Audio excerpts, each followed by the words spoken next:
a chance for a franchise-defining moment in Kansas City for the Jaguars. I'll tell you how and why that might be the case on this edition of Locked On Jaguars. You are Locked On Jags, your daily Jacksonville Jaguars podcast. Part of the Locked On Podcast Network, your team every day.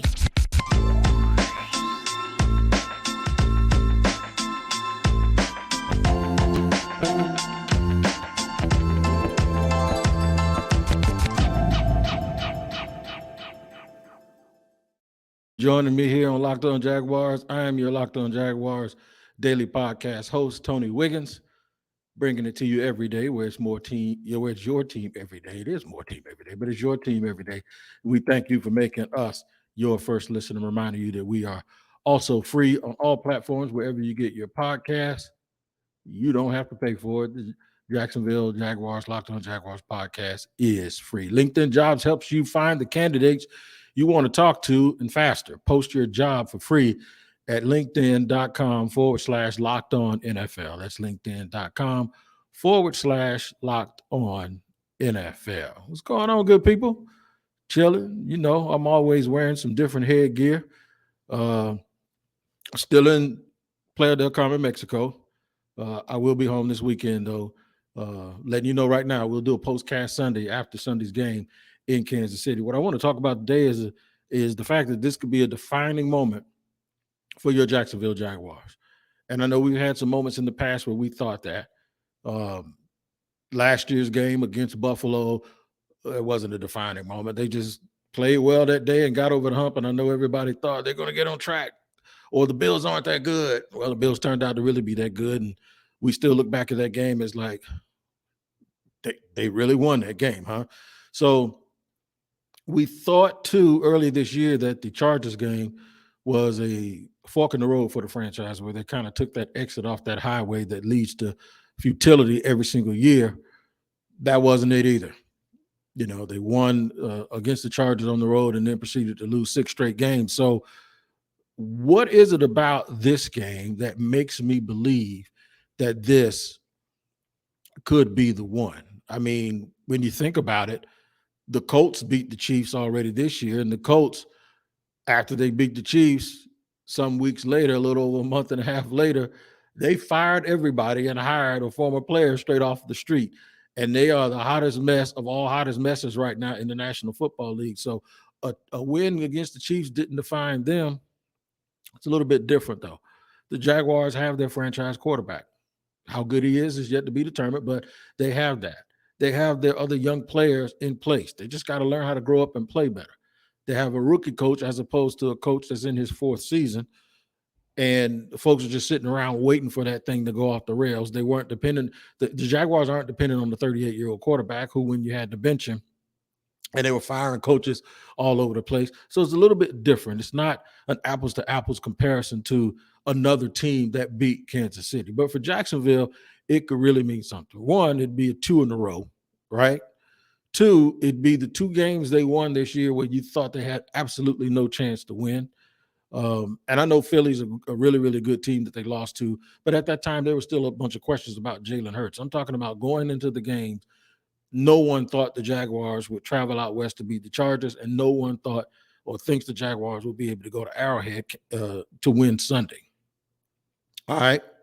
So will this be a defining moment, or will this be what most people characterize as a moral victory, but we don't believe in that around here? But will there be some folks that say, you know what? And it won't be the folks here, because we're tired of saying almost and maybe. We won't do that. We don't want that. We want W's. Almost and maybe is not a win column thing. It's not. You got win, losses, and ties. You don't have win, loss, ties, and A&M almost and maybe. So that to us just means if they lose, they just lost the game. I don't care if they lose it by 1 point. To Jaguar fans and to the people around here, if they lose, they just lost another close game. But there will be some folks around the league, especially if Trevor Lawrence really plays well, there'll be some folks that'll say, you know what, they're a better team than we think they are. They're a little bit closer, and they just need a few pieces. And that might be true, but for Jaguar fans, that's not what they want to hear. I think it'll be a defining moment if they win, And if they don't win, but they lose in a close game, what Jaguar fans will say is another close loss. But deep down inside, buried in there somewhere, there's going to be a chance in the offseason that it is rationalized that they were so close in so many games. We'll be able to go back and look at if they end up with 7 losses this week and they're 3-7. You could reasonably say that they should have won 5 of those games. So this will be either a defining moment moving forward, going into next week's game against Baltimore, and then at some point you got to play Dallas and the Titans twice. And I know that's a crazy gauntlet to think that this could change their outlook. But if this team gets the kind of confidence that they can get from winning a game like this, and they're young, this is exactly, in my opinion, the sort of team that could go on a little bit of a run and continue to beat teams that they're not supposed to beat. It's because of their youth. And it's because of that we don't GAF about who anybody is. We can stomp and beat anybody. Sometimes that youthful exuberance is exactly what you need in order to win games that you're not supposed to win. Segment 2, here's what I'm going to do. I'm going to discuss the usual leaders, the guys that have to step up. We already mentioned Trevor, ATN. They need something from the edge. I called Devin Lloyd to the carpet, to the front of the stage, and told him he has to play lights out this weekend against one of the greatest players who ever played the tight end position in Travis Kelce. We're going to need Andre Cisco if he gets his hand on the ball to catch it. I'm going to tell you who the usual leaders are, and I just told you who they are and why they have to play well. But the reason I'm going to mention them, or the reason I just mentioned them, is because that's not who I think is going to be the reason they win. Now, those guys have to play well. Everyone I just mentioned, the offensive line, all of those guys, they have to play well. But last week against Oakland, there was an unusual suspect, and his name's DeJuan Smoot. And he's actually turned into a usual suspect because he's doing this more often than not. They're going to need another Herculean effort by someone other than DeJuan Smoot. Well, we'll take DeJuan Smoot all over again. But I think there are going to be some other guys that have a chance to really show you why the Jaguars went out and got them. I'll give you one on offense, and I'll give you one on defense. And I'm going to leave you with this.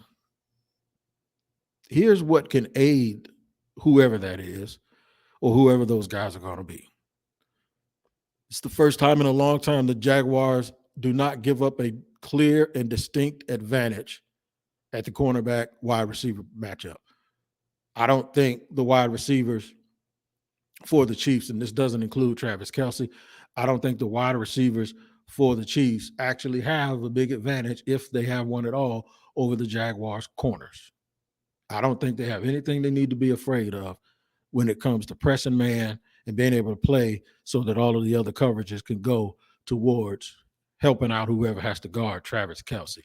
I'll tell you about all that stuff in segment 2 in just a second on Locked On Jaguars. Today's show is sponsored by our sponsor, LinkedIn. That's right, LinkedIn.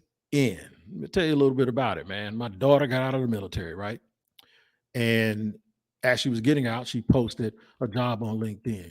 Fortunately for me, there were jobs already listed on LinkedIn, and they matched her with them.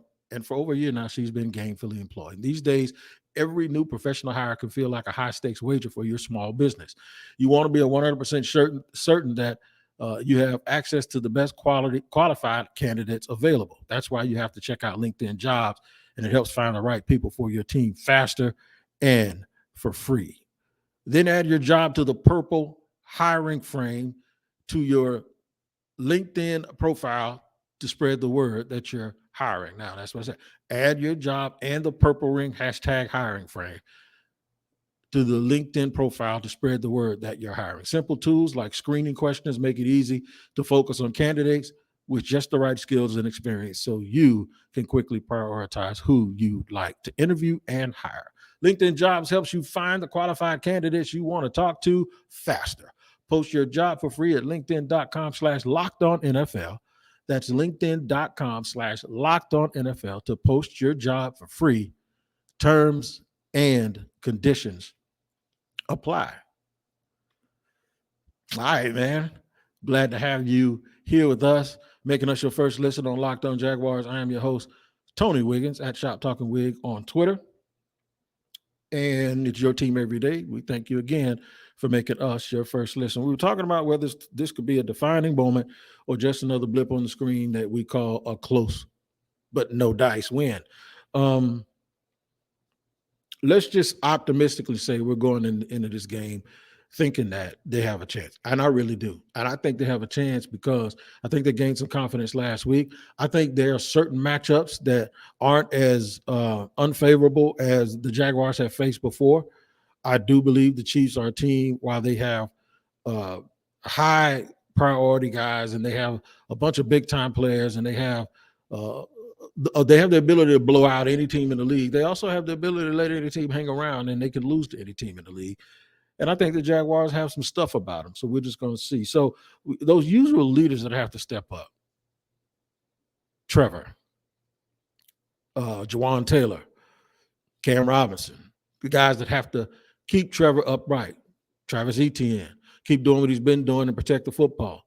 Christian Kirk, get open and use run after the catch. Make sure you find the sticks, get the first down to keep drives going. Who on offense, though, can be what DeJuan Smoot was last week to this week? I think it could be Evan Ingram. Evan Ingram. I do believe that when a team plays a certain way, sometimes you got to give them a taste of their own medicine. Throw the ball to the tight end and see if they can guard the tight end. I know it's not basketball where they say a pressing team doesn't like to get pressed, but still, whatever you like to do, I'm going to see if you like to defend what you like to do, and I'm going to do to you what you do to everybody else. So I'll look for Evan Ingram. And as a secondary outlet, I'll say someone like Zay Jones to earn that money and show why the Jaguars went out and paid him $8 million a year to come here and be a wide receiver. Now, he's familiar when we played him last year when he was with the Raiders and in the same division. So hopefully that little bit of a comfort level will allow him to make plays, get downfield, and make some contested catches. Because I don't think – in fact, if you take the Jags wide receivers versus the Chiefs corners, I take the Jags wide receivers because I'm just that suspect of the Chiefs corners. And if you take the Jags corners versus the Chiefs wide receivers, Tyreek Hill ain't there no more. I would take the Jags corners because I think you put all of those guys in a bag, and I think Tyson Campbell is the best player. So I do think that one of the reasons why defensively the Jaguars will be able to mix and match and do some things and throw some things at Travis Kelce and then throw some things at Patrick Mahomes is because I think the tight ends can guard their first two receivers man to man. I mean, the corners can guard their first two receivers man to man. Now, Trey Herndon and Darius Williams, they have some work cut out for them, but I still don't see a huge disadvantage between those guys and the Jacksonville Jaguars. That being said, on defense, Andre Cisco, you're one of the usual suspects. I need some plays made. How about Trayvon Walker? Trayvon, let's make a couple of plays on defense, whether it be tackles for loss, sack, batted balls, tip passes that someone else intercepts. Maybe you get one of those screens or Patrick Mahomes tries to throw the ball sideways and you use the athletic ability to get an interception. You did it earlier this year and you almost did it on a couple of occasions, and I've seen you do it also in practice. So I'm looking for a guy who is one of the leaders and then someone to be an unusual suspect, just like DeJuan Smoot was last week. Maybe it's time for Oluwakan to be more than just a guy who chases down people and gets tackles down the field, but to be a little more active up front and make a play. Fumble recovery, forced fumble, interceptions. We've seen Devin Lloyd do that. It's going to be a situation where you're going to need someone to do a little bit more than they have been doing all year. We're going to wrap it up. We're going to, in segment 3, do a little wrap up, and then I'm going to have a little fun with you. I'm going to tell you why I'm still in Mexico. If you follow me on social media, you'll understand. But I'm also going to have a little fun with this because what my wife and I decided to do, we got stuck here because there was a tropical storm and a hurricane in Florida, and all the airports were closed. In fact, I flew out of Orlando, and my car's in Orlando, so I have to get back to Orlando. We finally got a flight for Saturday. Well, I've been exploring some food here, so I got all tacoed out and quesadilla'd out and burritoed out and enchilada out. I'm telling you, I did it all. Because whenever I'm somewhere, I eat what they eat, right? So this is what I'm going to do. You guys, anybody traveling to the game, you're going to Kansas City. What I want you to do is on Twitter at Shop Talking Wig, when you this weekend start, when you get to Kansas City, you go to these barbecue places. I want you to tell me and rate those barbecue places and tell me how it was, because I've heard that it's the best in the country. I don't know for that to be a fact because I've never been there, but I want somebody to tell me if it's overrated and if it's good. And I'll mention you. I will mention you on the podcast, not on the Sunday postcast, but on the Monday podcast. I will mention you by name and tell me how your trip was, because we're all going to be celebrating a win anyway, I think. So I'm going to tell you some food surprises that once I got tired of eating the Mexican cuisine, I'm not going to exaggerate. I'm going to tell you some things that I ate over here that surprised me of how good they were and how high they ranked for me on all 53 years. I'd be remiss if I didn't mention two things for you. And one of those is to make Locked On Sports Today your second listen after you make Locked On Jaguars your first listen. For your second listen today, check out Locked On Sports Today. From the games that matter the most to the biggest stories in sports, go beyond the scoreboard and behind the scenes with local experts and insights only Locked On can provide. Locked On Sports Today, available on this app, YouTube, and wherever you get your podcast. It is Veterans Day. Happy Veterans Day to all the veterans, including myself. I shared a little bit of why this game, this day means so much to me and my family. And happy Veterans Day to all of you guys. And I think about the families also who have made a lot of sacrifices because their loved ones are deployed or whatever. I wanted to make sure that I let you guys know we were thinking about you as well. So segment 3 coming up here in just a second. On Locked On Jaguars. After I give you guys some information that today's sponsor for our show today is SimpliSafe. That's SimpliSafe, SimpliSafe. SimpliSafe is one of today's sponsors. Let me give you some information about SimpliSafe, man. It's holiday season, and a lot of holiday stuff goes on in terms of stuff that you don't like, in terms of people trying to break into your home and do all of those things. Property crimes like burglaries and package theft spike nationally, unfortunately, while we're trying to enjoy ourselves. That's why our friends at SimpliSafe Home Security are offering 50% of their award-winning security system so that more families can feel safe and secure this holiday season.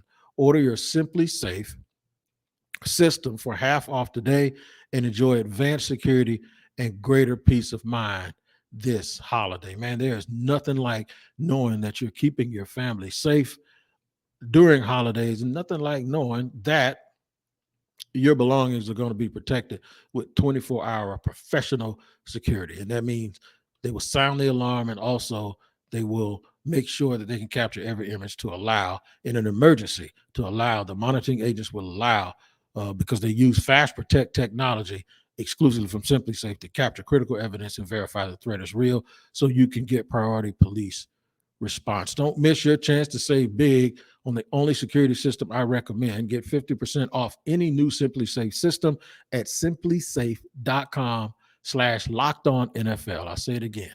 This is our biggest discount of the year, so don't wait. That's simplisafe.com/lockedonnfl. There's no safe like SimpliSafe. And in the third segment here, there's no place like Locked On Jaguars to find out everything you need to know about the game this weekend with the Jaguars and the Chiefs. All right, I did what I call a little roll call. I want y'all to tell me if you're traveling to the game or if you're a Jaguar fan who lives in the Kansas City area and you're going to the game. Hit me up at Shop Talking Wig on Twitter and let me know where I should go when I go to Kansas City to get some barbecue and rate your food. Tell me how many side orders you got. My man Trevor Sakima says you need 3 sides. It's a 3-side minimum. So let me know what you guys prefer, what you guys are eating. I'm going to tell you a quick story about me being in Mexico real quick, because I'll be back for the game Sunday. Obviously, the hurricane and the tropical storm that went through Florida over the last couple of days, I was supposed to come back Thursday or Wednesday night, but I did not. I wasn't able to. They kept canceling our flight. So we extended a little bit, and we stayed long enough for me to get tired of eating the same stuff. And I'm going to just let y'all know, y'all seen me, if you follow me on Twitter, I have complained about French fries. I think French fries in the States, I really prefer steak fries when I get French fries.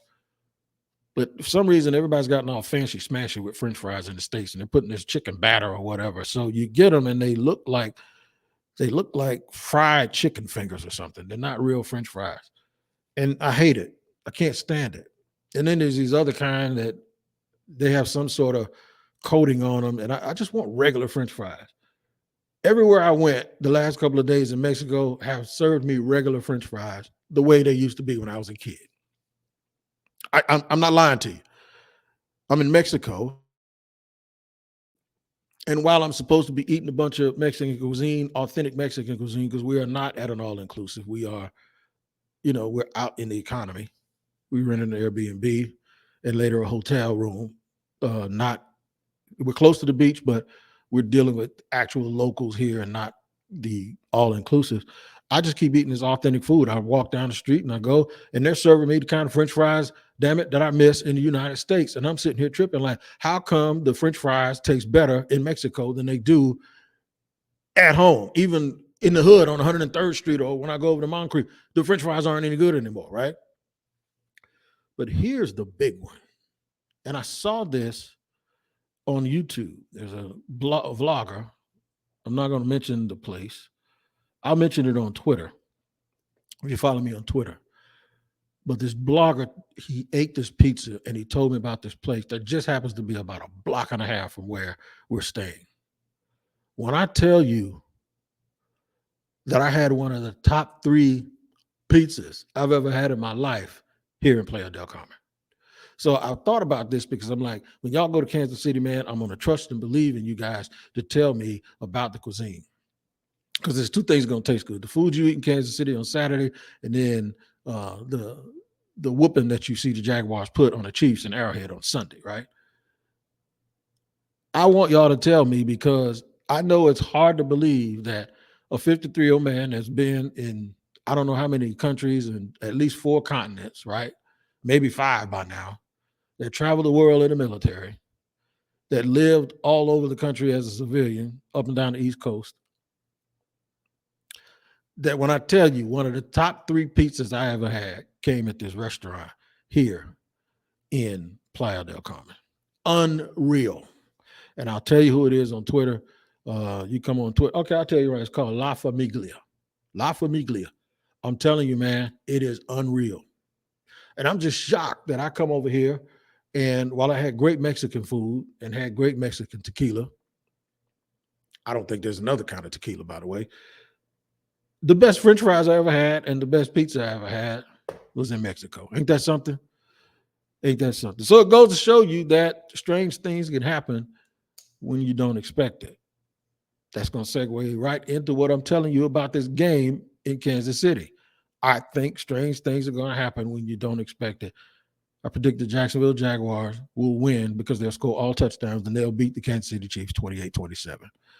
Y'all can call me crazy if you want to. I think it's going to happen. And if I'm wrong, I'm wrong. And of course, I'm real good at blaming other people why my opinion was off base. Hopefully I won't have to do that Sunday. We'll be getting together on a postcast celebrating a win for the Jacksonville Jaguars. But until then, hopefully everyone recovered okay at home from the storms and the water damage. You had minimal water damage. I'm always thinking about folks like that. I feel sorry for myself, man. People were telling me, okay, you might have to spend $2-3 extra $100 a day for the next 2 or 3 days. I pay an extra $900 to not be at home in a storm and flooded and can't go anywhere and lights off. Sure. So I never complain about being stuck, especially when so many people were probably in a worse way at home. So I wanted you all to know that I was thinking about you. Hopefully the Jaguars can play well enough Sunday to give us all a little bit of relief and feel good about the rest of the season moving forward. You guys make sure you take care of each other, and we'll see you Sunday for a postcast edition of Locked On Jaguars.